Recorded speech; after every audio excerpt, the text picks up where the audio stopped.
Bapak, Ibu, Saudara-saudariku yang dikasihi oleh Kristus Yesus, selamat pagi dan selamat berjumpa kembali dalam Renungan Harian Katolik, Jumat 21 Agustus 2020, Pekan Biasa yang ke-20, pada peringatan wajib Santo Pius ke-10, Paus. Marilah kita awali hari baru dan renungan kita dengan tanda kemenangan Kristus.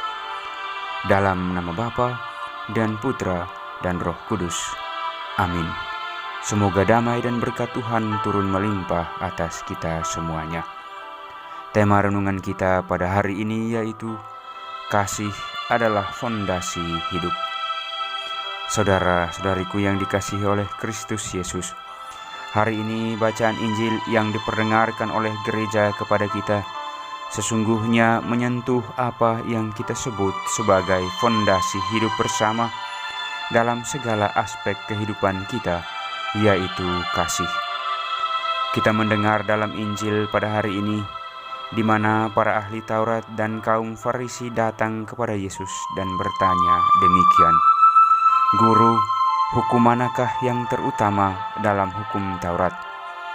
Kemudian Yesus pun menjawab mereka demikian, "Kasihilah Tuhan Allahmu dengan segenap hatimu, dan dengan segenap jiwamu, dan dengan segenap akal budimu.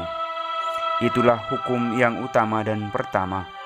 Dan hukum yang kedua yang sama dengan hukum itu adalah, kasihilah sesamamu manusia seperti dirimu sendiri.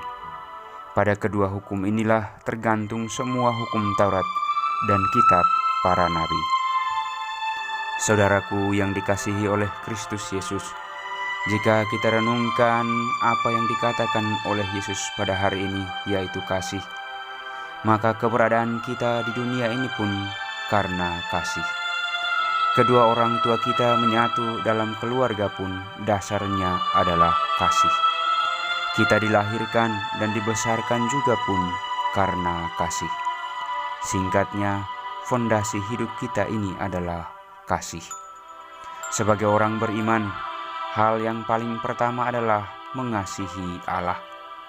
Orang beriman yang mengaku diri mengasihi Allah tentunya juga mengasihi sesamanya sebagai ungkapan dan ekspresi iman yang dihayatinya. Maka jika kita renungkan sabda Tuhan Yesus pada hari ini dalam kehidupan sehari-hari kita, nampaknya kasih itu kalah dari yang namanya kejahatan yang termanifestasi dalam berbagai bentuk. Yang sering terjadi dalam publik kita adalah kekerasan dalam berbagai bentuk dan skala, hoaks, dendam, benci-membenci, fitnah, caci makian, dan lain sebagainya.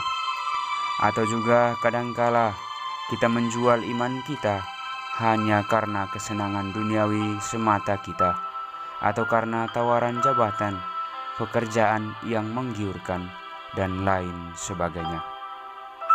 Maka saudaraku yang dikasihi oleh Yesus Kristus, sebagai orang-orang Kristiani, kita disadarkan oleh Yesus Kristus melalui bacaan Injil pada hari ini bahwa hal yang utama dan pertama dalam hidup kita adalah kasih, yaitu mengasihi Allah dengan segenap hati, akal budi, dan kekuatan kita, dan bukan setengah-setengah saja.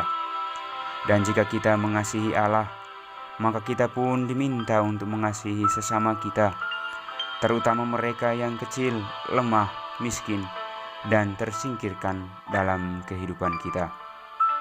Maka saudaraku yang dikasihi oleh Yesus Kristus, marilah kita mohon kepada Allah agar memampukan kita untuk mengasihi Allah dan sesama, bukan hanya sebatas kata-kata dan retorika saja, melainkan dalam tindakan nyata kita, karya amal, pengampunan, dan lain sebagainya. Sebab iman tanpa perbuatan sesungguhnya adalah mati.